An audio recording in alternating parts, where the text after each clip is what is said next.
ಎಣ್ಣೆ ಮುಳುಗಾಯಿ ಸಾಂಬಾರು ಯಾರಿಗೆ ತಾನೇ ಇಷ್ಟ ಇರಲ್ಲ ಹೇಳಿ. ಚಪಾತಿ ಜೊತೆ, ಅನ್ನದ ಜೊತೆ, ಯಾವುದ್ರ ಜೊತೆ ಕೊಟ್ರೂ ಸಖತ್ ರುಚಿಯಾಗಿರುತ್ತೆ. ಈ ರೆಸಿಪಿನ ಯಾವ ರೀತಿ ಮಾಡೋದು ಅನ್ನೋದನ್ನು ನೋಡೋಣ ಬನ್ನಿ. ಮೊದಲಿಗೆ ಇಲ್ಲಿ ತೊಟ್ಟನ್ನು ಕಟ್ ಮಾಡಿಕೊಂಡು ತೊಗೋಬೇಕಾಗತ್ತೆ. ಚೆನ್ನಾಗಿ ತೊಳೆದು ತೊಗೊಂಡಿದ್ದೀನಿ ಮುಳುಗಾಯಿಗಳನ್ನು. ಇದನ್ನು ಈ ರೀತಿ ಸೀಳ್ಕೊತಾ ಇದ್ದೀವಿ. ತುದಿಲಿ ಕಟ್ ಮಾಡೋಕ್ಕೆ ಹೋಗಬೇಡಿ. ನೋಡಿ, ಈ ರೀತಿ ಎಲ್ಲ ಕಟ್ ಮಾಡ್ಕೊಂಡ್ಮೇಲೆ ನೀರಲ್ಲಿ ಇಟ್ಕೋಬೇಕು. ಒಂದು ಪ್ಯಾನ್ ಬಿಸಿಯಾಗೋದಕ್ಕಿಟ್ಟು 2 ಟೇಬಲ್ ಸ್ಪೂನಷ್ಟು ಎಣ್ಣೆ ಹಾಕಿ 1 ಸ್ಪೂನಷ್ಟು ಉದ್ದಿನಬೇಳೆ, 1 ಸ್ಪೂನಷ್ಟು ಕಡಲೆಬೇಳೆನ ಹಾಕ್ಕೊಂಡಿದ್ದೀನಿ. 1 ಟೇಬಲ್ ಸ್ಪೂನಷ್ಟು ಕಡಲೆ ಬೀಜನ ಹಾಕಿ ಮೂರನ್ನು ಹುರ್ಕೊಂಡು ನಂತರ ಚಕ್ಕೆ, ಲವಂಗ, ಏಲಕ್ಕಿನ ಹಾಕಿ ಆನಂತರ ಒಂದು 2 ಟೇಬಲ್ ಸ್ಪೂನಷ್ಟು ಒಣಕೊಬ್ಬರಿನ ಹಾಕ್ಕೊಂಡಿದ್ದೀನಿ. ನಂತರ 1 ಸ್ಪೂನಷ್ಟು ಧನಿಯಾನ ಹಾಕಿ ಒಂದು ಅರ್ಧ ಸ್ಪೂನಷ್ಟು ಜೀರಿಗೆನ ಹಾಕ್ಕೊಂಡಿದ್ದೀನಿ. ಈ ಎಲ್ಲ ಮಸಾಲಾನ ಹುರ್ಕೋಬೇಕಾಗತ್ತೆ. ನಂತರ ಇಲ್ಲಿ ಸ್ವಲ್ಪ ಗೋಡಂಬಿನ ಹಾಕ್ಕೊಂಡಿದ್ದೀನಿ, ಸ್ವಲ್ಪ ಬೆಳ್ಳುಳ್ಳಿ, ಸ್ವಲ್ಪ ಶುಂಠಿ, 1 ಇಂಚಷ್ಟು. ಈ ಎಲ್ಲದನ್ನು ಹುರ್ಕೋಬೇಕು. ನೆಕ್ಸ್ಟ್ ನಾನು ಇದಕ್ಕೆ ಒಂದು ಈರುಳ್ಳಿನ ಹಾಕ್ಕೊಂಡಿದ್ದೀನಿ, ದೊಡ್ಡ ಈರುಳ್ಳಿನ. ಸ್ವಲ್ಪ ಮೆಂತ್ಯ ಹಾಕ್ಕೊಂಡಿದ್ದೀವಿ.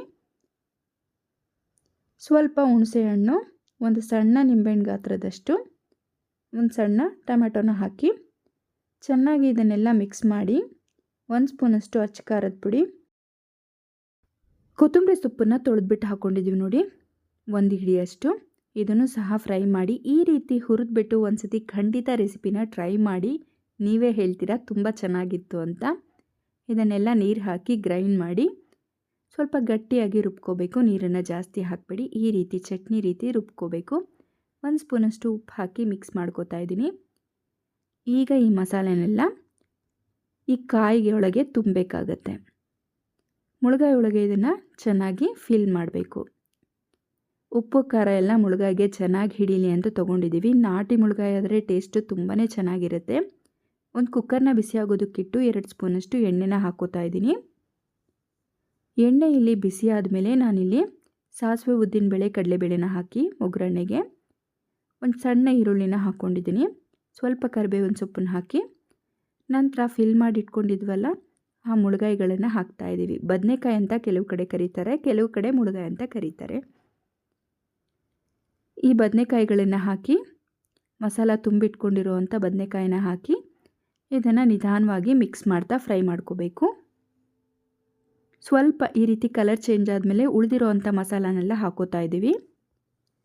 ಇದನ್ನು ಸಹ ಚೆನ್ನಾಗಿ ಮಿಕ್ಸ್ ಮಾಡಿ ಈ ರೀತಿ ಮಿಕ್ಸ್ ಮಾಡಿ ಒಂದು 2 ನಿಮಿಷ ನಾವು ಫ್ರೈ ಮಾಡ್ಕೋಬೇಕು. ಆನಂತರ ಇದಕ್ಕೆ ನೀರನ್ನು ಸೇರಿಸ್ತಾ ಇದ್ದೀನಿ. ಸಾರು ನಾನಿಲ್ಲಿ ಗಟ್ಟಿ ಇರಲಿ ಅನ್ನೋದಕ್ಕೋಸ್ಕರ ಜಾಸ್ತಿ ನೀರನ್ನು ಹಾಕಿಲ್ಲ, 1 ಕಪ್ಪಷ್ಟು ಮಾತ್ರ ಸೇರಿಸಿದ್ದೀನಿ. ನಂತರ ಸ್ವಲ್ಪ ಕೊತ್ತಂಬರಿ ಸೊಪ್ಪನ್ನು ಕಟ್ ಮಾಡಿ ಉದುರಿಸಿ ಟೇಸ್ಟ್ ನೋಡಿ ಉಪ್ಪನ್ನು ಹಾಕಿ 1 ಸ್ಪೂನಷ್ಟು ಉಪ್ಪು ಹಾಕಿದ್ದೀನಿ ನಾನು. ಲಿಡ್ನ ಕ್ಲೋಸ್ ಮಾಡಿ ಈಗ 2 ವಿಸಲ್ನ ತೆಕ್ಕೋತಾ ಇದ್ದೀನಿ. ನೋಡಿ, ಟೇಸ್ಟಿಯಾಗಿರುವಂಥ ಎಣ್ಣೆ ಮುಳುಗಾಯಿ ಸಾರು ರೆಡಿಯಾಗಿದೆ. ನಿಮ್ಗೆ ಸ್ವಲ್ಪ ಸಾಫ್ಟಾಗಿ ಬೇಕಂದರೆ 2 ವಿಸಲ್ನ ತೆಕ್ಕೊಡಿ, ಅಥವಾ ನಿಮಗೆ ಸ್ವಲ್ಪ ಗಟ್ಟಿ ಇರಲಿ ಅನಿಸಿದ್ರೆ 1 ವಿಸಲ್ನ ತೆಕ್ಕೊಂಡ್ರೆ ಸಾಕಾಗುತ್ತೆ. ಕುಕ್ಕರ್ ಮೇಲೆ ಡಿಪೆಂಡ್ ಆಗುತ್ತೆ ವಿಸಲ್ನ ತೆಕ್ಕೊಳ್ಳೋದು. ಈ ಎಣ್ಣೆ ಮುಳುಗಾಯಿ ಗೊಜ್ಜನ್ನ ಟ್ರೈ ಮಾಡಿ ಯಾವ ರೀತಿ ಬಂತು ಅಂತ ತಿಳಿಸಿ. ವಿಡಿಯೋ ಇಷ್ಟ ಆದರೆ ರಜನಿ ಅಡುಗೆ ಚಾನಲ್ನ ಸಬ್ಸ್ಕ್ರೈಬ್ ಮಾಡಿ, ಹಾಗೆ ಲೈಕ್ ಮಾಡಿ. Thanks for watching.